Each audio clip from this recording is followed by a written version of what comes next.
최근에 좀 알려진 시인데 강태양이라는 분이 쓰신 시예요. 제목은 한마디 할게 라는 시입니다. 잘 들어보세요. 집이 좀 빵빵하다고 돈 자랑하고 다니는 사람, 대기업의 연봉 좀 세다며 여기저기 유세 떠는 사람, 여자한테 인기 좀 있다고 어깨에 힘주고 다니는 사람, 내 말 똑바로 들어라. 니들에게 딱 한마디만 할게. 우리 친하게 지내자.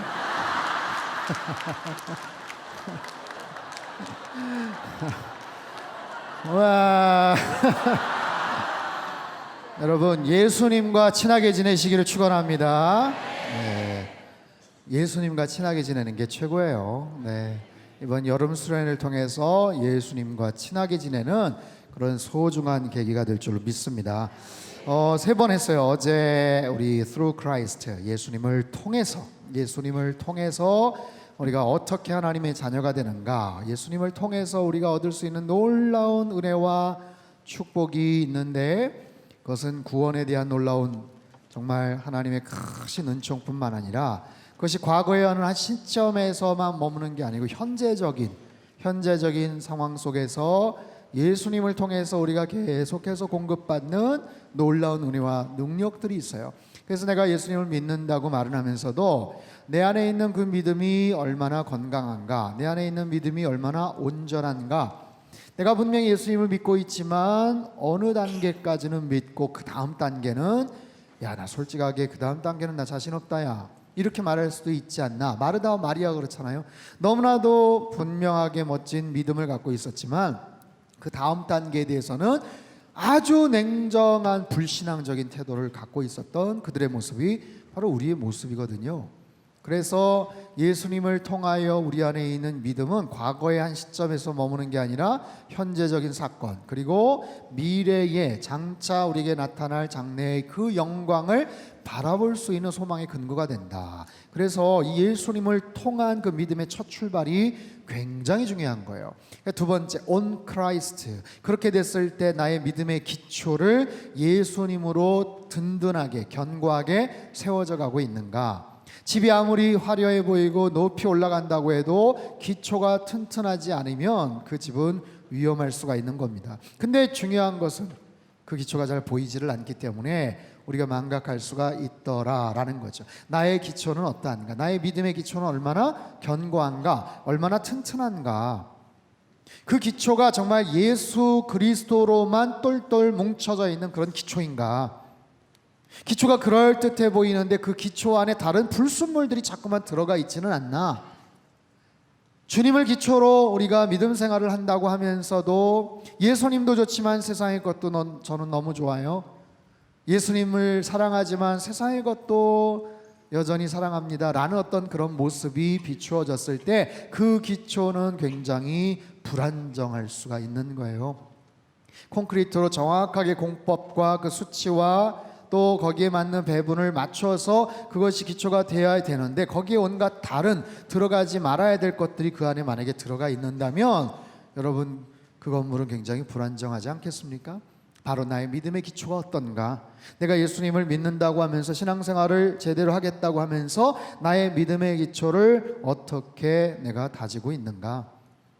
하나님을 사랑한다고 하면서 말씀대로 살겠다고 하면서 게하시와 같은 그런 욕심이, 야고보와 요한과 같은 세상적인 명예에 대한 탐욕이 우리 안에도 있지 않는가? 그래서 내 안에 예수님에 대한 그 기초가 어떠한지를 다시 한번 바라보고 그 기초에 섞여져 있는 여러 가지 불순물들 또한 배설물들을 잘 정리해 나가는 과정이 굉장히 중요한 거예요. 오전에는 in Christ에 대해서 함께 살펴봤어요. 우리가 아주 잘 이해를 하고 있는 그런 개념이지만 거기서 in Christ, 예수님 안에서라는 개념은 어떤 장소적인 개념을 의미하기보다는 관계적인 의미가 있다고 말씀을 드렸죠. 관계적인 의미, 예수님과 나 사이의 관계성에 기초한 바로 그런 의미에서 예수님을 우리가 어떻게 섬기고 있는가, 어떻게 모시고 있는가, 어떻게 살아가고 있는가, 그 주님 안에서 우리의 믿음의 성장이 계속해서 이루어질 것이고 예수님 안에서 온전한 관계가 이루어질 때 우리는 그 안에서 기쁨을 누리고 자유함을 얻고 많은 열매를 거두게 되고, 그것을 기반으로 해서 우리가 기도를 하면 너희가 원하는 것을 내가 다 들어주리라 라고까지 말씀을 하시는 굉장히 중요한 개념이에요. 자, 오늘은 네 번째 시간인데요, Under Christ. 자, 오늘 본문을 한번 보죠. 이거는 예수님 주권에 대한 내용이에요. 예수님 주권, 예수님의 통치, 예수님의 주권. 어쩌면 믿음 생활하면서 생소하거나 아니면은 좀 기피하고 싶은 그런 주제랄까요? 여러분, 만약에 내가 예수님과의 관계를 결혼으로 비유를 한다면 Through Christ를 통해서 결혼식에 골인을 한 거예요. 그러면 결혼한 대상인 신랑 되시는 예수님 in Christ, 그분 안에서, 다음번 내용이에요. with Christ, 주님과 함께. 이 부분은 우리가 굉장히 익숙하고 우리가 기꺼이 그렇게 하겠습니다 라고 생각을 하는데, under Christ, 예수님 아래에서 라는 이 개념이 살짝 우리에게는 뭔가 좀 부담감, 약간의 거부감, 그런 개념들이 있어요. 그런 마음들이 있다고요. 주님 아래에 복종한다? 우리 한국 사회에서 특별히 이 권위에 대한 그런 부정적인 반응들이 있어요. 복종한다라는 것에 대해서 굉장히 민감한 그런 알레르기적인 그런 반응들이 있어요. 그런데 이 예수 주권 언더 크라이스트는 굉장히 중요합니다. 그 다음 단계로 얼마나 우리가 건실하게 나갈 수 있느냐가 여기에 달려져 있어요.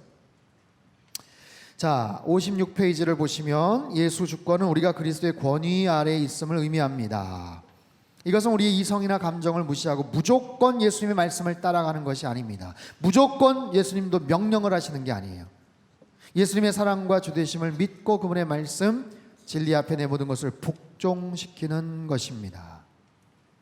일방적이거나 맹목적인 그런 복종이나 추종이 아니더라라는 거예요. 자, 그러려면 이 복종에 대한 개념, 예수님에 대한 순종, under Christ, 예수님의 권위 아래 우리가 복종을 하기 위해서는 우리가 갖고 있는 그 부정적인 선입견, 권위나 복종이나 명령이나 어떤 그런 부분에 대한 것들을 좀 배제한 채 우리가 그분에 대해서 복종을 제대로 하기 위해서는 중요한 게 그분이 누구시냐에 대해서 정확하게 알아야 돼요. 내가 뭔가를 복종을 하려고 하는데 그 사람이 뭔데 그래? 아니, 그 사람이 뭐라고 우리에게 이래라 저래라 그러는 거야? 아니, 그런 위치에 있는 거는 이해는 되지만 그래도 이 정도까지 얘기하는 건 너무하지 않아? 우리 그런 생각들, 계산들을 하거든요. 그렇기 때문에 이 개념을 우리가 잘 소화를 하기 위해서는 먼저 그리스도가 어떤 분이신가, 예수님이 어떤 존재인가에 대한 분명한 고백을 할 수 있어야 돼요. 자, 성경 말씀을 보죠. 빌립보서 2장 9절에서 11절 말씀, 빌립보서 2장 9절에서 11절 말씀을 천천히 한번 읽어보겠습니다. 시작. 이러므로 하나님이 그를 지극히 높여 뛰어난 이름을 주사 하늘에 있는 자들과 땅에 있는 자들과 땅 아래에 있는 자들로 모든 무릎을 예수의 이름에 꿇게 하시고 모든 입으로 예수 그리스도를 주라 시인하여 하나님 아버지께 영광을 돌리게 하셨느니라. 아멘. 자, 예수 그리스도는 누구신가요? 예수님은 누구신가요? 하나님께서 그를 지극히 높여 모든 이름 위에 뛰어난 이름을 주셨습니다. 예수님은 누구신가? 가장 뛰어난 이름을 지니신 분. 세상에 수많은 이름이 있지만 가장 뛰어난 이름, 가장 존귀한 이름, 가장 높은 이름. 자, 그래서 10절을 보면 하늘에 있는 자들, 땅에 있는 자들, 땅 아래에 있는 자들로, 이거는 모든 영역의 존재들을 의미해요. 그 모든 존재들이 그 무릎을 예수의 이름에 꿇게 되는 거예요. 모든 권세, 모든 권위, 모든 영광, 모든 통치, 그 모든 그런 권세자들이 자신들의 무릎을 예수의 이름에 꿇을 수밖에 없는 그런 존재. 그래서 모든 입으로, 세상의 모든 존재들의 그 입술로 예수님이 주십니다, 예수님이 주인이십니다, 예수님이 왕이십니다 라고 시인할 수밖에 없는 그런 존재. 여러분, 예수 그리스도가 누구냐면 하나님께서 그에게 가장 높은 이름을 주셨고요, 세상의 모든 존재가 그분의 이름 앞에 무릎을 꿇을 수밖에 없는 거고요. 세상의 모든 입술로 말미암아 그분이 주님이십니다, 주권자십니다 라고 고백할 수밖에 없는 그런 존재다라는 거예요. 그렇게 위대하시고 그렇게 존귀하신 분이 우리가 믿고 따라가는 예수 그리스도다라는 거예요. 여러분, 이게 굉장히 중요한 거예요. 그게 충분하게 우리 안에서 납득이 되지 않으면 이 권위라는 것, 복종이라는 것, 이 부분이 자꾸만 뭔가 튕겨져 나가는 그런 부분이 있어요. 세상적인 권세도 마찬가지. 세상적으로 잘 나가는 사람, 지가 얼마나 잘났길래. 최근에 그 호날두라는 선수가 아주 실망스러운 행동을 해가지고 저도 너무너무 좋아했던 정말 팬으로서 이제는 팬은 안 하기로 정말 저도 이제 했습니다. 정말 기사만 봐도 정말 너무 속이 상하는 거예요. 그거를 가려고 제가 어떤 분을 기사를 봤어요. 부산에 있는 분인데 세상에 다음 달 다음 학기 등록금 될 거 거기서 쪼개가지고 제일 비싼 티켓 구했는데 그것도 못 구해가지고 인터넷에 암표를 샀는데 60만 원짜리 샀대. 60만 원짜리를 사서 그냥 가면 안 되니까 그 유벤투스라는 그 팀의 그 셔츠도 15만 원짜리를 좋은 걸 구입을 해가지고 그걸 구입을 해서 그것도 하루 전날 서울에 와서 KTX 타고 서울에 와서 아무튼 어디 또 뭐 숙소를 하나 잡고 새벽에 일찍이 또 인천공항에 가서 또 온다고 하니까 그걸 또 사진을 찍으려고 먼 발치해서 오랫동안 몇 시간을 기다려가지고 사진을 찍으려고 했는데 뾰루통해가지고 오길래 아유 얼마나 피곤하면 저럴까 안쓰러워가지고 막 그랬다는 거예요. 빨리 가가지고 팬 사인회 할 때 가자 했는데 갔는데 그것도 취소돼가지고 아유 얼마나 바쁘면 그럴까 그것도 이해가 돼가지고 빨리 그러면 상암 월드컵 경기장으로 가자 해가지고 갔는데 세상에 1시간인가 늦게 시합이 돼가지고 보니까 너무 늦게 오고 교통도 막히고 그래서 아유 이해가 되지 얼마나 힘들겠어. 하필 또 그냥 이렇게 교통이 막혀서 그래 그래도 잘 와서 하면 좋겠지 하면서 막 응원하는 마음 가지고 그렇게 해서 1시간을 기다려서 이제 시작을 딱 했는데 와 기분 좋게 했는데 아직 나오질 않는 거예요. 왜 안 나오지? 후반전에 나오겠지. 세상에 후반전에 안 나오는 거예요. 후반전에 안 나오. 30분이라도 뛰겠지. 20분이라도 뛰겠지. 10분이라도 뛰겠지. 1초도 뛰지를 않았어요. 1초도 세상에. 그래가지고 그때서부터 이제 막 참았던 화가 막 치밀어 올라오는 거예요. 그래가지고 막 그때부터 막 그냥 화가 나가지고 도대체 어떻게 된 일인가 막 이러는데 어떻게 해요? 이제 부산 가야 되는데 KTX 시간도 늦었어. 그것도 못하는 거예요. 그것도 못하니까 그 티켓 또 난리죠. 그러니까 하루 또 자야 되니까 또 서울에서 어디 찜질방에서 또 하루 자죠. 없는 돈 가지고 또 긁어가지고 먹고서 아침에 일찍이 씁쓸한 마음을 가지고 왔는데 세상에 돈을 한 150만 원을 썼다는 거야. 얼마나 화가 나겠어요. 얼마나 세상에. 지가 잘났으면 잘났지. 뭐 그런 화가 막 나는 거예요. 잘하면 잘하고 유명하면 유명하지 세상에 어떻게 그럴 수가 있어. 막 그런 마음. 누가 혹시 이 방송은 안 듣겠죠? 아무튼 뭐 들어도 상관이 없어요. 막 그러면 안 되는 거예요. 세상에서 아무리 유명하고 아무리 능력이 있고 잘 나가고 이래도 그러면 안 되는 거예요. 그보다 더 위대한 사람이 있고 그보다 더 잘하는 사람이 나오고 그보다 더 실력 있는 사람이 나오고 아무리 미국 트럼프가 대단한 그런 대통령이 그래도 시간이 지나면 또 더 위대한 아니면 더 훌륭한 지도자들이 오고 아무리 정말 그 나라가 뭐 힘이 많고 그래도 하나님께서는 역사의 제국들의 흥망성쇠를 주관하시는 하나님이시기 때문에 일시적으로 그런 역할과 포지션에 있을 뿐이지 언제나 그런 역할을 할 수 있는 사람은 없어요. 그런 제국과 그런 나라는 없어요. 하지만 예수 그리스도 그 하나님의 아들 되심은 여러분 세상에서 가장 위대한 이름이시고 가장 존귀하신 여호와 하나님의 아들이신 줄로 믿습니다. 그렇기 때문에 그분 앞에 우리가 복종을 한다는 것은 여러분 이건 굉장히 영광스러운 거예요. 기쁜 일이에요. 자, 또 한 번의 말씀이 또 있어요. 에베소 1장 20절에서 23절 말씀 천천히 같이 읽죠. 시작.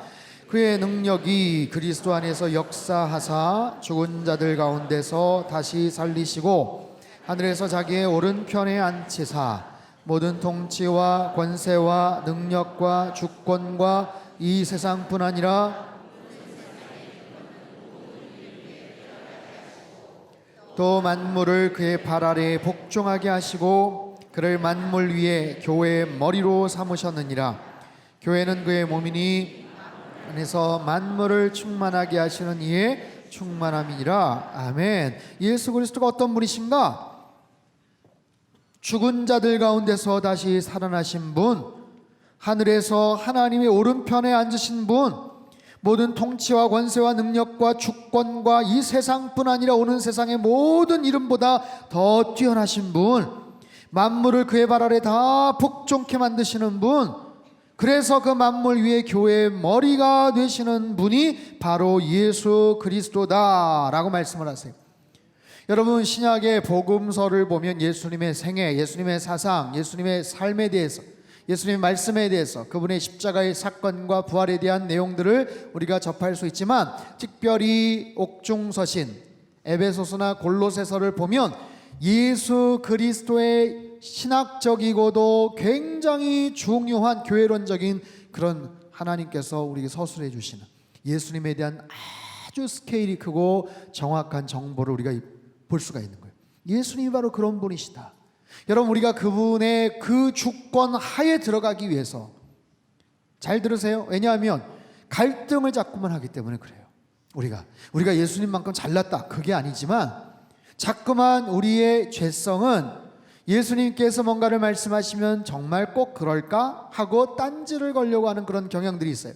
예수님이 그렇게 뭔가를 말씀하시면 그거 말고 이것도 옳지 않을까? 라는 그런 부분들이 있어요. 그렇기 때문에 온전하게 복종하지 못하게 만드는 그런 우리의 죄성들이 있다는 거예요. 그걸 다 정리를 해야 돼요. 예수님이 어떤 분이신가? 예수님께서 어떤 권위를 갖고 계셨나? 그 부분을 우리가 알지 않으면 온전하게 순종하거나 복종할 수가 없더라라는 거예요. 자, 57쪽을 한번 보세요. 중간에 보면 예수님이 우리의 주님이시라면 우리에게는 진정한 자유가 없다고 생각하는 사람이 있을지도 모릅니다. 잘 들어보세요. 예수님이 우리의 주님이실 때 좋기는 하지만 너무 부담되지 않을까? 늘 예수님 말씀대로 따라가고 그것이 우리의 자유를 속박하지 않을까? 근데 그게 아니라는 거예요. 예수님이 누구신지를 정확히 알면 그런 염려는 사라집니다. 예수님이 비인격적이고 뭔가 무례하셔서 우리에게 막 강압적으로 뭔가 막 억지로 뭔가를 막 시키시는 그런 분 아닐까? 아니라는 거예요. 예수님은 강압적으로 우리 주님이 되지 않으세요. 우리가 예수님을 주님으로 모시고 그분께 복종하는 이유는 주님이 우리를 가장 사랑하시는 분이기 때문이며 그분을 따라가는 것이 우리에게 큰 기쁨이 되기 때문입니다. 예수 그리스도는 실수가 없으신 완전한 하나님이십니다. 아멘. 그렇기 때문에 우리는 전적으로 그분께 순종할 수가 있더라라는 거예요. 자, 두 번째는 뭐냐면 그분의 말씀에 대한 순종입니다. 그분이 누구신지에 대한 순종, 그분이 누구신지에 대한 이해가 있을 때 우리는 철저하게 복종할 수 있어요. 두 번째는 그분의 말씀, 하나님의 말씀, 하나님께서 주신 그 귀한 말씀을 통해서 우리의 죄성을 굴복시킬 수가 있어요. 시편 119편 9절에서 11절 말씀 같이 한번 읽죠. 시작. 청년이 무엇으로 그의 행실을 깨끗하게 하리이까? 주의 말씀만 지킬 따름이니이다. 내가 전심으로 주를 찾아 싸우니 주의 계명에서 떠나지 말게 하소서. 내가 주께 범죄하지 아니하려 주의 말씀을 내 마음에 두었나이다. 자, 청년만이겠어요? 우리 모든 사람들이 그의 삶 속에 있는 죄성들, 그래서 행실을 깨끗하게 하고 성결케 살아가려고 하지만 내 안에 있는 그 죄된 성향들이 계속해서 우리를 하나님께서 기뻐하시지 않는 모습으로 살아가게끔 만드는 그런 모습들. 그럴 때 우리는 어떻게 해야 되는가? 죄를 우리는 어떻게 이겨야 되는가? 죄를 어떻게 극복하고 싸워야 되는가? 가장 좋은 방법이 하나님의 말씀을 내 마음속에 새기는 거다라는 거예요. 하나님의 말씀이 내 안에 심령에 새겨지면 그 말씀이 나를 모든 죄의 유혹으로부터 지켜주시는 줄로 믿습니다.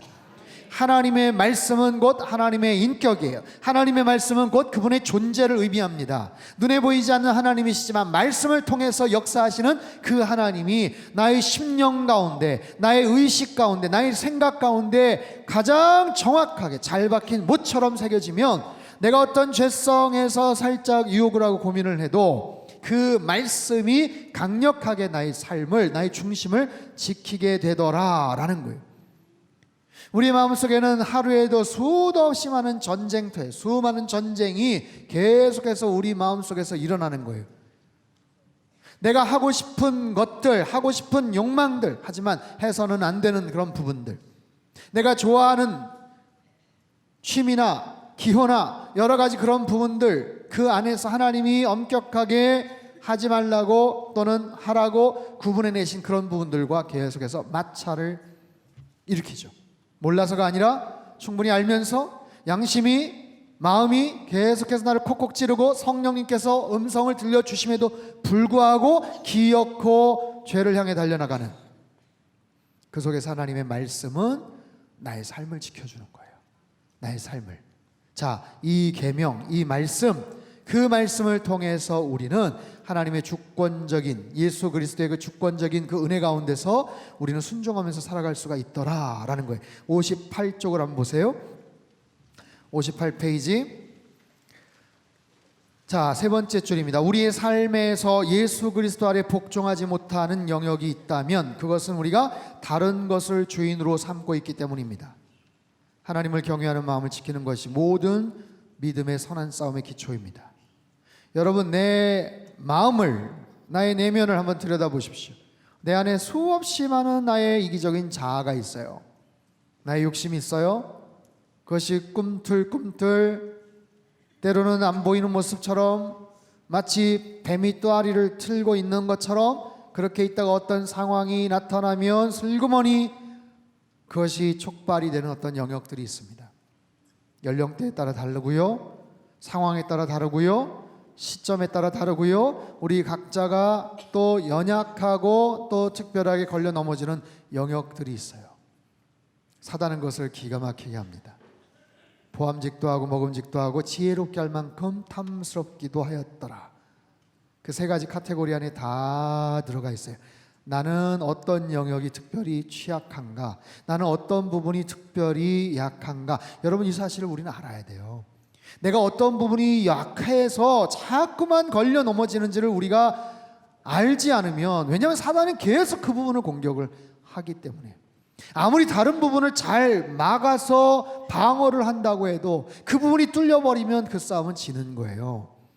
제가 그런 말씀을 드렸죠. 아무리 골을 많이 넣어도 실점을 더 많이 하면 경기는 이길 수가 없어요. 내가 아무리 그런 부분에서 잘 방어를 했다고 해도 어떤 부분이 그냥 대문이 활짝 열린 것처럼 뚫려 있다면 그 싸움에서 이길 수가 없는 거예요. 근데 사단은 그것을 굉장히 잘합니다. 나의 약함이 뭔지, 나의 취약함이 뭔지, 어제도 말씀을 드렸죠. 나의 열등감이 뭔지, 어렸을 때 받은 상처가 뭔지.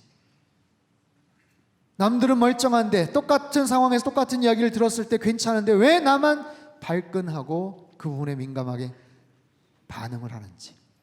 그게 나의 취약점이에요. 굉장히 오래 갑니다. 잘 해결이 잘 안 돼요. 우리가 그냥 묻어두려고 하고 외면하려고 하는 그런 경향들이 있어요. 마주하기가 힘든 거예요. 싫은 거예요. 마주해봐야 마음만 아픈 거예요. 근데 그 모든 상처, 그 모든 아픔, 그 모든 나의 열등감과 컴플렉스, 그 모든 그런 죄된 성향도 나사렛 예수 그리스도의 이름으로는 모든 것을 해결해 주실 줄로 믿습니다. 주님의 놀라운 은혜와 보혈의 능력이 모든 것을 다 치유해 주시고 해결해 주실 줄로 믿습니다. 말씀을 통해서 여러분 다 치유함 받기를 바랍니다. 주님의 은혜로, 성령님의 간섭하심과 어루만지심으로 여러분 과거에 있는 나의 모든 상처와 아픔과 열등감이 다 떠나가게 되기를 바랍니다. 그래야 내가 건강하게 생활을 할 수가 있어요. 그래야 내가 자유롭게 생활을 할 수 있어요. 방종의 의미에서의 자유가 아니라 주님 안에서의 참된 자유. 자유가 있어야 기쁨이 있죠. 기쁨이 있어야 내 안에 평안함이 있는 거예요. 다 연결돼 있기 때문에 그렇습니다. 자, 이 부분을 구체적으로 우리가 어떻게 실천할 수 있을까? 네 번째, 마태복음 11장 29절 30절 말씀을 같이 한번 읽겠습니다. 시작. 나는 마음이 온유하고 겸손하니 나의 멍에를 메고 내게 배우라. 그리하면 너희 마음이 쉼을 얻으리니 이는 내 멍에는 쉽고 내 짐은. 오늘 이 말씀을 좀 집중적으로 살펴볼 겁니다. 나는 마음이 온유하고 겸손하니 나의 멍에를 메고 내게 배우라. 나의 멍에를 메고. 여러분, 멍에가 뭔지 아시죠? 멍에가 뭐예요? 김수희 씨가 불렀나요? 멍에라는 노래? 갑자기 그렇게 생각이 나지? 여러분, 멍에는 동물을 부릴 때, 특별히 소 2마리, 한 마리도 마찬가지예요. 목에 그런 나무로 된 그런 틀을 딱 씌워서 농부가 원하는 대로 움직일 수 있게끔 만드는 그런 하나의 틀 기구예요. 그 멍에로 말미암아 농부는 농사를 잘 지을 수 있고 원하는 방향으로 이끌어 나갈 수가 있어요. 하지만 반면에 소에게 있어서, 짐승에게 있어서는 굉장히 귀찮고 싫은 그런 물건이죠. 싫은 거예요, 이 멍에라는 것은. 멍에라는 것 자체가 굉장히 부정적인 거예요. 멍에는 자유를 속박합니다. 멍에가 씌워져 있다? 이거는 자유롭지 못하게 만드는 거예요. 자유롭지 못하게 만들기 위해서 만든 거예요. 자유를 상실하고 주인이 원하는 그 의지대로 복종케 만들기 위한 하나의 도구입니다. 근데 주님께서 이 멍에라는 단어를 말씀을 하세요. 나의 멍에를 메고 나에게 배우라. 그러면 너희 마음이 쉼을 얻으리니 이는 내 멍에는 쉽고 내 짐은 가벼움이라 말씀을 하세요. 굉장히 역설적인 얘기입니다. 여러분, 바로 전절에 28절에 수고하고 무거운 짐진 자들아 다 내게로 오라 내가 너희를 쉬게 하리라, 이 말씀이 나오죠. 수고하고 무거운 짐을 진 자들이 주님께 가면 쉼을 얻는데요. 그래서 수고하고 그 무거운 짐을 진 채 그 말을 듣고 갔는데 예수님께서 웰컴 하시더니 짐을 좀 내려주시거나 아니면 뭔가 힘을 북돋아 주셨으면 좋겠는데 이건 웬걸요? 털커덕 하면서 멍에를 주시는 거예요. 이거 짊어져. 그러면 쉼을 얻을 거야. 여러분, 이런 역설적인 얘기가 어디 있어요? 여러분, 이거 굉장히 중요한 부분입니다. 이 멍에라는 것. 이 멍에는 우리의 자유를 속박하기 위한 부정적인 틀이 아니에요. 이 멍에는 사랑의 멍에고 진리의 멍에고 힘들고 지쳐있는 나를 지탱해 줄 수 있는 그런 멍에입니다. 지금 힘들어요. 지쳐서 굉장히 힘든 상황에서 왔어요. 근데 그 멍에가 어떻게 나에게 힘이 되는가? 마치 이와 같아요. 다리를 다쳤습니다. 기부스를 했어요. 한 3주 동안은 꼼짝없이 그렇게 불편하게 다녀야 돼요. 치료받고 나가려고 하는데 의사 선생님이 그 앞에 가가지고 간호사한테 얘기하시면 줄 거예요. 뭔가 했더니 목발을 주는 거예요. 목발. 여러분, 혹시 목발 집어본 그런 경험 있으셔요? 여러분, 얼마나 불편하겠습니까? 지금 다리가 다쳐서 무겁게 기부스까지 했는데 세상에 목발을 들고 가라니. 그래서 의사 선생님한테 따졌다. 뭐 하는 겁니까? 여러분, 어떻게 생각하세요? 아니, 지금 내가 다리가 다쳐가지고 지금 기부스를 하고 지금 불편해 죽겠는데 세상에 그냥 가기도 불편한데 이 목발을 가지고 가라니 당신 뭐 하는 거예요? 하면서 내가 이 병원 다시 와봐라. 맞아요, 틀려요? 왜 목발을 주는 거예요? 다리가 다쳤으니까 목발을 주는 거예요. 지금 고생할 것 같으니까 목발을 주는 거예요.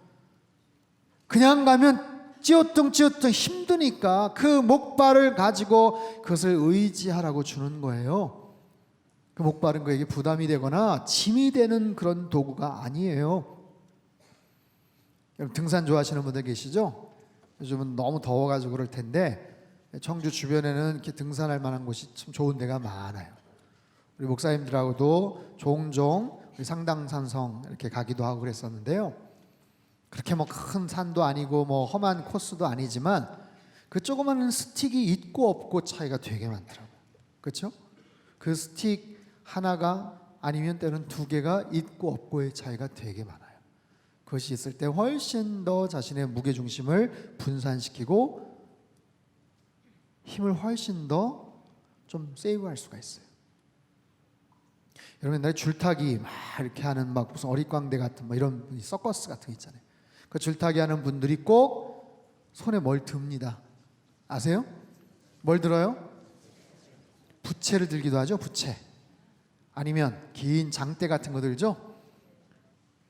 그 참 희한하다. 여러분 생각하지 않으셨어요? 아니 그거 거기서 중심 잡기도 힘든데 뭐 쓸데없이 그 무거운 걸 장대를 왜 드나?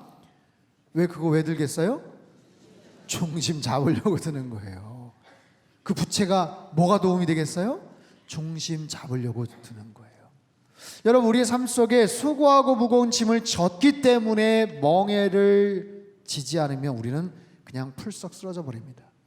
그것은 주님의 사랑과 자비하심이 담겨져 있는 그런 멍에예요.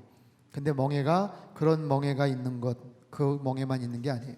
또 다른 종류의 멍에가 있습니다. 본문이 너무 길어서 여기에 담진 않았지만 예레미야 27장에 보면 바벨론에 항복하는 것을 무엇으로 비유하는가? 이스라엘이 바벨론에 항복하는 것을 그 왕의 멍에를 매는 것으로 표현을 했어요. 바벨론에 항복하는 것은 결국에는 그 왕의 멍에를 힘들고 곤욕스럽고 고통스러운 멍에를 앞으로 짊어지게 될 것이다. 노예가 되는 거예요. 원하든 원치 않든 끌려가는 대로 계속해서 어려운 일들을 감당해야 되는 거예요. 그런 두 종류의 멍에가 있어요. 예수님의 멍에가 있는가 하면 바벨론 왕의 멍에가 있습니다. 어떤 멍에가 있는가? 주님께서 우리에게 주시는 그 멍에는 뭐라고 말씀하세요? 내 멍에는 쉽다 말씀하세요. 내 멍에를 메고 나에게 배우렴 말씀하세요. 배우라고 말씀하세요. 뭔가를 배우면 그 짐을 굉장히 쉽게 짊어질 수 있는 비결이 있다는 거예요. 너가 지금 힘들고 어렵기 때문에 나에게 와서 그 멍에를 메고 배워라. 근데 여러분 그 멍에라는 것은 예수님이 훌쩍 던져주시고 먼 발치에서 팔짱 끼고 가만히 계시는 거 아니에요. 멍에라는 것은 때로는 소 두 마리가 같이 움직일 수 있게 만드는 겁니다. 여기서의 멍에는 예수님과 같이 짊어지는 멍에예요. 그렇기 때문에 자유를 속박당하고 불편한 것 같지만 아니요, 예수님과 같이 동행할 수 있는 그런 멍에예요. 나 혼자 힘으로는 어렵지만 예수님이 같이 한 걸음 한 걸음 같이 가주시겠다라는 거예요. 너 지금 스텝이 잘못됐잖아. 너 그래서 거기 발목이 아픈 거야. 여기 이렇게 좀 한번 해봐. 훨씬 더 쉽지? 그런 거예요. 여러분 그럴 때 우리는 예수님과 같이 동행하면서 그 멍에를 짊어지면서 힘들고 어려운 그 어려운 문제들을 극복해 나갈 수 있더라라는 거예요. 여러분 보세요. 다시 한번 정리할게요. Under Christ, 예수님 안에 복종하는 것. 우리가 지금까지 했던 through Christ나 아니면 on Christ, in Christ 다 개념이 잘 이해가 되는데 뭔가 아래에 복종한다라는 게 약간 부정적인 마음이 좀 있어요. 그러나 내가 복종해야 될 그 대상이 누군가, 예수 그리스도, 그분이 누구신지를 알면 그 권위에 우리는 기꺼이 복종을 합니다. 또한 그분이 하신 말씀이 무엇인지를 알면 우리는 그 권위에 복종하게 되고 거기서 자유를 얻을 수가 있어요. 그러면서 주신 것이 멍에입니다. 그 멍에를 제대로 짊어지면 우리가 그 안에서 주님이 우리의 자유를 속박하고 불편하게 만드는 게 아니라 그 안에서 기가 막힌 자유를 누릴 수 있더라라는 거예요. 여러분 하나님께서 말씀을 통해서 우리에게 많은 교훈들을 허락해 주셨어요. 예수님이 오시기까지 구약의 많은 율법을 통해서 선지자들을 통해서 또 서기관들을 통해서 여러 말씀을 통해서 그 주님의 진리의 말씀, 주의 말씀은 내 발의 등이요 내 길의 빛입니다 라는 그 말씀. 여러분 이스라엘 백성들은 그래서 기대를 했어요. 소망을 가졌어요. 이 말씀의 뜻대로 메시아가 오겠구나. 이 말씀대로 우리를 자유케 하시는 그런 하나님의 아들 주님의 메시아가 이 땅에 오겠구나 했는데 그 많은 말씀들을 율법학자들이나 서기관들은 아주 무거운 짐으로 만들어 버렸어요. 아주 버거운 멍에로 변질시켜 버렸어요. 그래서 주님께서 굉장히 속상해 하셨습니다. 여러분 구약의 많은 율법들 제가 주일날도 말씀을 드렸죠. 613가지를 잘 세분화시켰어요. 248개 하라와 365개 하지 말라 해놓고 각 명령들마다 여러 가지 세칙들 세부조항들을 쫙 썼습니다. 그걸 다 지킬 수가 없어요. 그럼에도 불구하고 사람들은 그것이 소중하다고 그렇게 사람들에게 알렸어요. 그게 힘들어요. 그 율법을 지키는 것도 힘들어요. 그런데 여러분, 구약의 율법, 모세오경뿐만 아니라 히브리 사람들이 굉장히 중요하게 여기는 탈무드라는 게 있어요. 탈무드 들어보셨죠? 탈무드, 어린 자녀들에게 탈무드 지혜 해가지고 이렇게 요약된 거, 그래서 뭐 랍비가 어떻게 했는데 이런 일이 있었을 때 이렇게 얘기를 했다 하면서 재미있는 동화책 같이 이렇게 몇 권 묶은 것 같지만, 여러분, 오리지널 탈무드는요 엄청난 분량입니다. 그 탈무드는요 원래 주 200년경에 랍비 아키바라는 사람이 그걸 잘 정리를 했어요. 구약에 있는 율법에 대한 설명들, 해석들을 각 부칙별로 쭉 정리를 했어요. 성경은 아니지만 그것을 해석을 한 미시나라는 것을 만들었어요. 그래서 그거를 잘 이해를 해서 성경 말씀을 더 잘 지켜야 되겠다라고 만들었어요. 근데 그거를 주석하고 해석을 한 미시나가 너무 어려운 거예요. 세상에 율법을 확장시켜서 해석을 한 그 해석서인데, 주석서인데 그 미시나가 너무 어려우니까 그거에 대한 또 해설집이 또 생겼어요. 그걸 게마라라고 해요. 이건 뭐예요? 그래서 이거에다가 또 플러스 하나가 더 합쳐졌어요. 그래서 그 미시나와 게마라라는 것을 합쳐서 탈무드라고 얘기를 합니다. 분량이 12,000페이지 정도 돼요. 여러분, 12,000페이지가 얼마나 엄청난 건지 아세요? 250만 단어로 돼 있고 무려 다 합쳐가지고 쌓아놓으면 무게가 75kg 정도 되는, 상상을 초월하는 그런 책이 됐습니다. 그래서 더 많은 짐을 주게 했어요. 그거를 다 지켜야만 의롭게 되고 하나님이 기뻐하실 거야 라고 만들어버린, 여러분, 하나님의 말씀은 우리에게 빛이 되고 날개를 허락해 주시는데 구약의 많은 사람들이 멍해로 만들어버렸어요. 그 의식들, 그 전통들, 이것을 헤어나오지를 못해요. 여러분, 예수님의 수제자였던 베드로, 복음서의 베드로의 모습은 정말 별 볼 일 없고 좀 무시당할 만한 모습이지만 사도행전의 베드로의 모습은 완전히 다르거든요. 얼마나 근사한지 몰라요? 얼마나 멋진지 몰라요? 말도 얼마나 잘하는지 몰라요?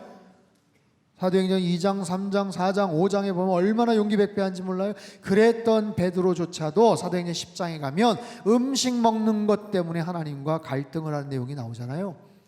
하늘에서 두루마리에 레위기 11장에서 금지했던 온갖 이상한 그런 짐승들이 막 수북히 쌓여 있으면서 베드로야, 너 배고프지? 너 이거 잡아먹어라. 베드로가 무슨 소리입니까? 하나님, 절대로 안 됩니다. 아니야, 내가 깨끗하게 했으니까 너 먹어도 돼. 안 됩니다, 하나님. 어허, 괜찮다니까. 하나님, 안 되는 거 안 되는 거예요. 왜 그러세요, 자꾸만. 하나님의 말씀인 줄 알면서도 베드로가 아주 단호하게 거절하는 얘기가 나오죠. 음식에 대한 규정 하나만 봐도 베드로의 의식 속에는 아주 뼛속 깊이 박혀져 있는 거예요. 여러분, 그런 부분들 때문에 자유함을 누리지를 못하는 거예요. 사도 바울이 갈라디아서에서 보면 세상에 그런 교회 리더였던 베드로가 예루살렘에서 온 극렬한 할례당과 같은 그런 바리새인들이 와가지고 얘기하니까 좀 전까지만 해도 이방 사람들과 같이 밥 먹고 한 테이블에 앉았다가 그 사람들 오니까 얼른 일어나가지고 자기는 그 사람들하고 같이 밥 안 먹은 것처럼 그렇게 위선적인 행동을 하잖아요. 여러분, 복음서에 어리버리한 그런 베드로가 아니었어요. 그런데도 불구하고 베드로의 마음, 베드로뿐이겠어요? 다른 여러 유대인들, 크리스찬들조차도 그런 마음들, 굉장히 오랫동안 갖고 있었던 전통, 관습, 의식, 그 모든 그런 부분들이 그들을 자유롭지 못하게 만들었더라라는 거예요. 여러분, 세상에 참 많은 사람들이 그런 여러 가지 나름대로의 의식이나 사상이나 잘못된 종교나 그런 부분에 사로잡혀서 참된 자유를 누리지 못하는 경우들을 많이 봅니다. 라마단 금식 기간이라고 여러분 아시죠? 회교도들 1년에 한 차례 30일 동안 철저하게 금식을 합니다. 동이 틀 때서부터 해 질 때까지 어떠한 음식을 섭취하지 않아요? 물을 먹지 않습니다. 심지어는 침도 삼키지 않습니다. 침도 삼키지 않기 때문에 그 기간 동안 보면 수건을 가지고 계속 닦아대는 사람들을 본대요. 침이 이렇게 흘러내리는 거예요. 어떠한 음식을 먹지 않기 때문에 철저하게 무슨 상황이 돼도, 지난번에 우리 손흥민 선수 챔피언스 리그인가요? 거기서 중요한 경기를 했던 상대팀 선수가 아주 열정적인 회교도였어요. 그 중요한 경기를 앞에 두고 금식을 해서 먹지를 않더라고요. 야, 여러분,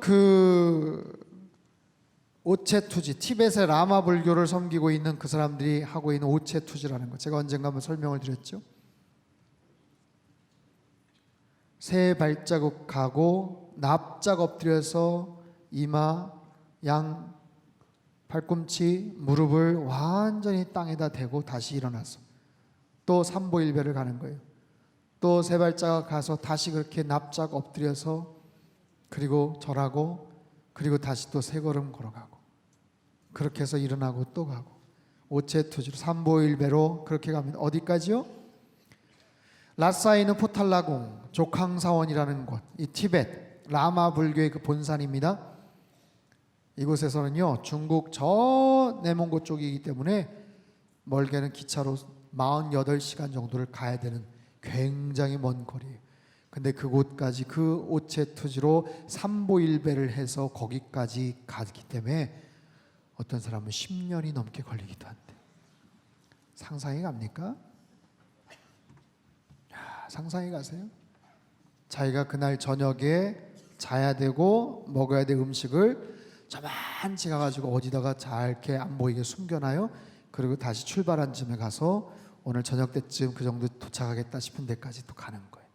그래서 자기가 놨던 거기 가서 다시 잠을 청하고 음식 먹고, 그 다음날 일어나면 또 오늘 한 어느 정도 가겠구나 하고 미리 가가지고 거기다가 자기네 물건 놓고 아유, 여러분, 그렇게 해서 구원을 받고 그렇게 해서 의로움을 얻는다면 여러분, 그 얼마나 불쌍한 거예요.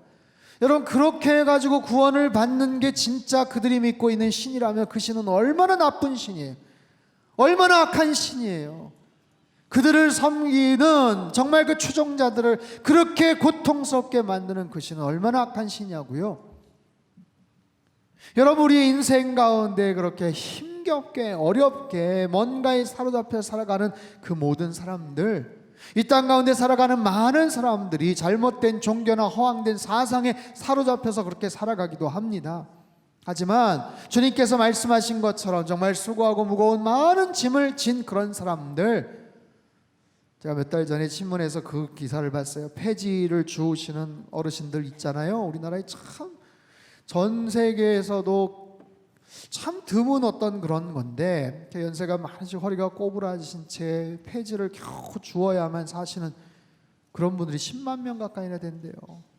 혹시 지나가시다가 그런 어르신들 보면 정말 이렇게 커피값이나 식사값이라 좀 드렸으면 좋겠다는 생각이 들어요. 오전 내내 그렇게 폐지 주우면 5,000원 정도 번대. 5,000원 정도. 그러면 4,000원짜리 국밥집 찾아가지고 거기서 식사하시고 잠깐 쉬었다가 또 오후에 가지고 또 하루 종일, 그분 중에 어떤 분은 조그마한 리어카를 가지고 그 리어카에서 그냥 잠을 청하시는 분 계시더라고요. 거기에서 조그마한 담요 같은 거 하고 다리 밑에, 이런데 고가 다리 밑에 거기서 그렇게 잠 청하시고 일어나서, 참 기사를 읽으면서 너무 가슴이 아팠어요. 어떻게 이렇게 수고하고 무거운 짐을 진 채 살아가시나. 세상에 많은 사람들이 수고하고 무거운 짐을 진 채 살아가는데 주님께서 그들을 초청하시잖아요. 다 내게로 오라, 다 내게로 오라, 다 나에게로 오라. 그 어떤 사람도 다 나에게로 오라. 그 모든 짐을 진 채 다 가지고 나에게 와라. 여러분, 세상의 사람들은 짐을 진 사람들을 싫어합니다. 꺼려합니다. 냄새나고 불편하고 나에게 도움이 안 될 것 같다 싶으면 마다하지만 주님은 말씀하셔요. 다 나에게로 와라.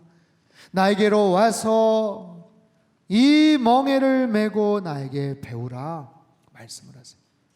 여러분, 우리가 주님의 그 권위 하에 복종한다라는 것, 그것은 주님께서 우리에게 정해주신 그 말씀, 그 삶의 기준에 맞추어서 우리가 살아가는 거예요. 여러분, 이 부분을 우리가 잘 이해하지 못하면 우린 그 다음 단계로 넘어가기가 굉장히 어렵습니다. 뭐냐면요, 우리가 자유를 누리려면 그 자유는 주님 안에서 우리가 누려야 되는 거예요. 우리가 자유를 누리기 위해서는 우리가 방종하고 마음대로 뭔가 속박에서 벗어난 채 누리는 게 참된 자유가 아니에요. 주님의 그 진리 안에서 우리는 자유를 누릴 수가 있어요. 주님께서 말씀하신 그 진리라는 그 틀 안에서 우리는 자유를 누릴 수가 있는 거예요.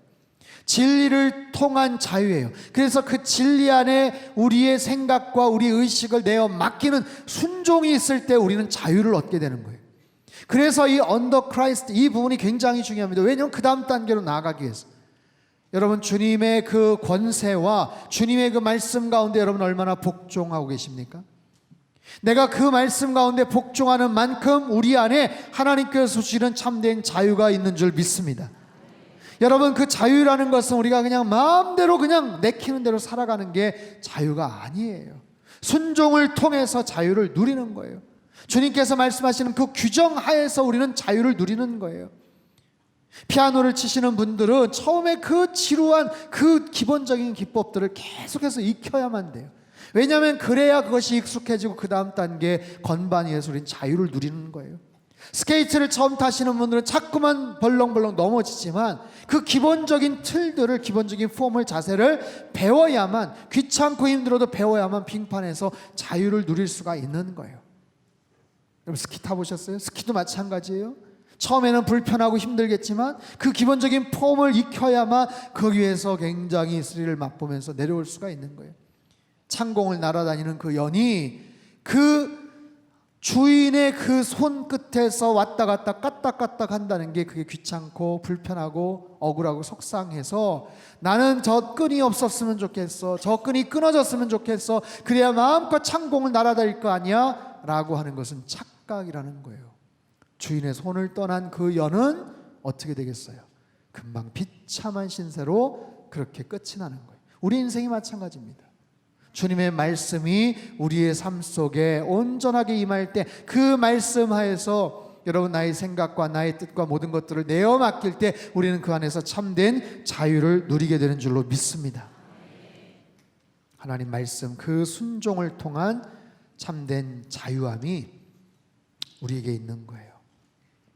63쪽을 한번 보시죠. 63쪽.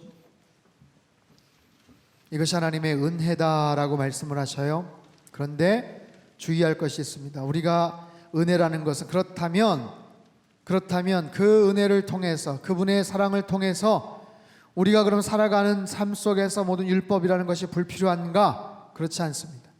그렇지 않아요. 고린도후서 5장 14절 15절 말씀을 우리 같이 한번 읽겠습니다. 고린도후서 5장 14절 15절 시작.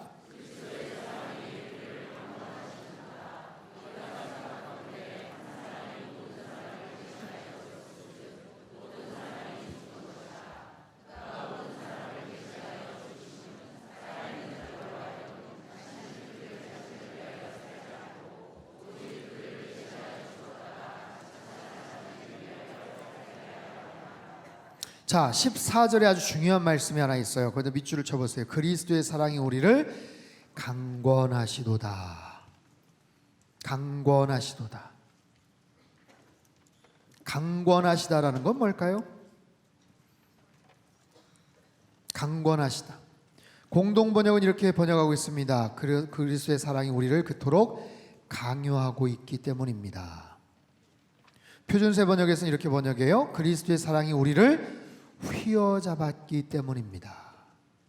그리스도의 사랑이 우리를 강권하시도다. 이것은 어떤 의지적으로 뭔가를 실천할 수 있도록 마음에 거룩한 부담감을 주시는 거예요. 내가 주님의 그 은혜 가운데서 자유함을 누리면 그냥 마음껏 방종하면서 살면 되는가? 주님의 그 은혜로 말미암아 구원받은 존재니까 우리는 그냥 마음대로 살면 되는가? 그렇잖아요. 그러면 율법은 불필요한 건가? 율법 폐기론자의 그런 말이 아니에요. 구약의 그 율법은 그런 바리새인들은, 그런 서기관들은 그들이 말한 그 율법의 규정들, 그들이 그 쓸데없는 짓을 한 건가? 꼭 그렇지만은 않아요. 그게 다 불필요한 게 아니에요. 어느 한 시점에서 예수님이 오시기 전까지 그 율법을 통해서 하나님을 알아갈 수 있었어요. 그런데 그 율법의 말씀, 그것을 우리가 알면 알수록 그분의 사랑을 통해서 우리가 더 열심히 뭔가를 지키고자 하는 그런 마음들이 생기게 되더라라는 거예요. 잘 들어보세요. 하나님의 자녀가 되는 것은 우리 율법으로서가 아닙니다. 율법의 행위로서가 아닙니다. 하나님의 자녀가 되고 구원을 얻는 것은 전적인 하나님의 은혜인 줄로 믿습니다. 이게 바로 복음의 핵심이죠. 우리가 거룩해지고 성화를 이루어져 가는 것도 우리의 의로움으로 인해서 이루어지는 것이 아니에요. 우리가 거룩해지고 성화되어는 것도 성령의 능력과 도우심으로 인해서 이루어지는 것이에요. 그러면 이 도덕적인 이야기들, 하나님의 말씀, 하나님의 율법, 하나님의 의라는 것은 불필요한 건가? 그렇지 않아요. 그것은 우리가 이 땅을 살아가는 데 있어서 굉장히 중요한 하나의 기준들이 됩니다. 구원을 얻었지만 그 구원 얻은 것에서 우리는 마음대로 그냥 마음껏 방종하며 살면 되는가? 그렇잖아요.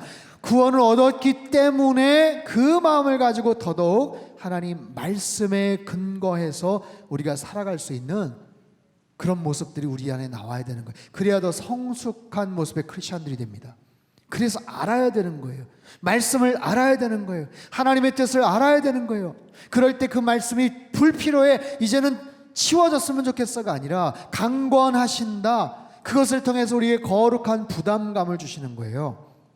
그 말씀 따라서 살아가고자 하는 어떤 그런 가치 기준이 되는 거예요. 여러분, 이 땅을 살면서 얼마나 헷갈리고 어려운 그런 여러 가지 윤리적인 도덕적인 문제들이 얼마나 많습니까? 내 호불호의 문제가 아니에요. 내 정치적인 아니면 내 어떤 기본적인 생각의 어떤 그게 아니에요. 야, 진짜 이거 어떻게 판단을 해야 되나? 정말 어려운 애매한 그런 문제들이 있어요. 안락사에 대한 그런 문제도 마찬가지고요. 여러 가지 그런 기준 속에서 생명에 대한 문제, 도덕적인 그런 문제, 원치 않는 임신의 경우 낙태를 할 수 있는가? 전혀 엉뚱하게 아니면 정말 잘못된 그런 어떤 나쁜 사람의 행동에 의해서 되었을 때 그건 어떻게 해야 되는가? 여러분, 우리는 답을 알고 있고 거기에 대해서 아주 명확하게 명쾌하게 얘기하지만 정작 그것이 우리 가정의 문제나 아니면 나의 문제로 됐을 때는 우리는 굉장히 힘들어하기도 합니다. 안락사의 문제, 존엄사의 문제, 사업상 잘못된 관행에 대한 부분들을 우리는 어떻게 넘어갈 것인가? 동성에 대한 코드도 얼마나 여러분 민감하고 예민한 부분이 얼마나 많습니까? 분명히 하나님께서 죄라고 말씀을 하셨음에도 불구하고 여러 가지 이유와 모습으로 그 부분들을 희석시키려고 하는 그런 모습들이 얼마나 많아요. 요즘 같은 때 특별히 정치적인 그런 이슈들은 굉장히 복잡합니다. 어렵습니다. 좌우진영 논리, 보수냐 아니면 뭐 진보냐 이런 문제가 아니에요. 이념적인 문제, 세대 간의 갈등, 아니면 지역 간의 어떤 여러 가지 상황들 속에서 우리가 그 부분에 대한 정확한 팩트를 알고서 뭔가를 해도 판단이 어려운데, 여러 가지 정말 부분적인 지역적인 뉴스를 가지고 의도적으로 뭔가 나온 그런 많은 자료들을 통해서 우리가 중심을 잡기가 굉장히 어려운 시대를 살아가고 있어요. 그 속에서 우리가 어떻게 우리 중심을, 우리의 진리를 지켜나갈 수 있을까? 여러분, 하나님의 말씀, 하나님의 말씀을 통해서 그 말씀의 권위하에 우리가 복종을 하고 나가는 것, 그럴 때 하나님께서 우리를 기뻐하시고 우리에게 참된 자유를 주셔요. 진리를 알지니 진리가 너희를 자유케 하리라. 그 진리를 통해서 우리에게 자유를 주시는 하나님의 특별한 은혜인 줄로 믿습니다. 그러려면 어떻게 해야 돼요? 하나님을 더 잘 알아야 되고 하나님 말씀을 더 잘 알아야 돼요. 그리고 말씀 앞에 우리는 순종해야 돼요. 그래야 우리에게 참된 자유를 우리에게 허락해 주셔요. 사진 한 장만 띄워주셔요. 여러분, 혹시 저 건물이 뭔지 아세요? 딱 보면 잘 모르겠죠. 깃발이 하나 있는데 광화문에 있는 미국 대사관 건물입니다. 세종문화회관 앞에 있기 때문에 지나가다가 보신 적도 있으실 거예요. 자, 광화문 안에 있어요. 저 건물, 저 공간 묻겠습니다. 저 공간은 어느 나라의 소속일까요? 한국입니까? 미국입니까? 어떻게 이렇게 자신 있게 말하세요? 광화문에 있다니까요, 저거? 어디 미국에서 찍은 사진이 아니고 세종문화관 앞에 광화문 앞에 있는 건물이에요. 다시 한번 물어볼게요. 저 공간은 한국입니까? 미국입니까? 왔다 갔다 합니까? 저 공간이, 저 건물이, 저기에서 일하는 사람들이 어디에 소속되어 있는가? 한 가지 질문을 하면 돼요. 누구의 명령을 받고 있는가? 네, 미국의 명령을 받고 있어요. 저 공간은, 저 장소는 미국에 속해 있는 거예요. 웃기죠? 대한민국에 분명히 있는 그런 영역인데 저 공간은 미합중국의 주소로 되어 있어요. 여러분, 우리도 마찬가지입니다. 우리가 이 땅을 살아가면서 우리가 발을 딛고 살아가는 이 세상 속에서 우리는 하나님의 사람으로 살아가고 있는가? 사진을 내리셔도 돼요. 여러분, 우리는 어떤 모습으로 살아가고 있어요? 우리는 크리스찬입니까? 하나님의 사람입니까? 우리는 분명히 자신 있게 대답할 수 있어요. 교회 안에서 하나님의 사람입니까? 교회 안에서만 하나님의 사람입니까? 세상 속에서는 아닙니까? 내가 누구의 지배를 받느냐에 따라서 교회 안에 있어도 때로는 하나님이 기뻐하시지 않는 모습을 살아갈 수도 있고, 그 복잡하고 타락한 세상적인 세속문화 한복판에서도 나는 하나님의 사람으로 살아갈 수 있게 되더라라는 거예요. 누구의 지배를 받아요? 예수 그리스도의 지배를 받을 때. 내가 예수 그리스도의 지배를 받을 때 그 장소가, 그 발을 딛고 있는 곳이 어디 있는지 그것이 중요한 게 아니라 나는 그곳에서 주님의 자녀됨을 가지고 살아갈 수 있는 거예요. 하나님 자녀로서 살아갈 수가 있는 거예요. 저와 여러분 모두 하나님께서 기뻐하시는 하나님의 거룩한 삶을 다 살아가시기를 주님의 이름으로 축원합니다. 여러분이 어느 곳에 있든지 어느 곳에 위치해 있든지 하나님의 사람으로 살기 위해서는 하나님의 명령에 복종하는 그런 사람이어야 돼. 근데 내가 하나님의 명령에만 복종하지 않고 세상의 여러 가지 음성에 귀를 기울이면 어떻게 될까요? 갈등이 있어요. 고민이 있어요. 기쁘지가 않아요. 불안한 거예요. 여러분, 무슨 첩보 영화 같은 데 보면 스파이가 나오죠. 네? 이쪽에 분명히 몸을 담고 일을 하고 있는데 밤이 되면 저쪽에서 누가 자기한테 이상한 사인을 주는 거예요. 그러면 아직까지도 자신의 신분과 정체가 왔다 갔다 하는 거예요. 낮에는 이쪽에서 일하고 밤에는 저쪽에서 정보를 취합해서 저쪽에서 말하는 그런 것들을 갖다 주고. 이중국적 스파이. 그렇죠? 누구의 명령을 받아요? 이쪽도 명령을 받고 저쪽도 명령을 받아요.